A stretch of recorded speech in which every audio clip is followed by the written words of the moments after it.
Hello বন্ধুরা, আজকে আমরা বানাতে চলেছি ভুনা খিচুড়ি। প্রথমে আলুটা ভেজে, চিংড়ি মাছ ভেজে, মাংসটাও ভেজে নিলাম।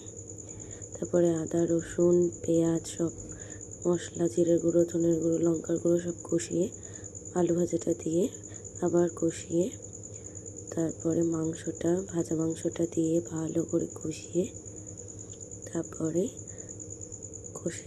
খুব সুন্দর করে কষিয়ে লাল লাল হয়ে গেলে তারপর চিংড়ি মাছটা দিয়ে ভালো করে কষতে হবে।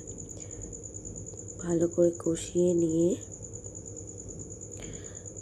ভালো করে ফুটে ভালো করে রঙটা আসলে, কষানো হয়ে গেলে খিচুড়িটার মধ্যে ঢেলে দিতে হবে। তার মধ্যে গরম মশলা দিয়ে ভালো করে, তারপরে ঘি দিয়ে ভালো করে আগের থেকে ডিম সেদ্ধ করে রাখা কুচি ছড়িয়ে দিয়েই রেডি ভুনা খিচুড়ি। বৃষ্টির দিনে কি মজা, আহা!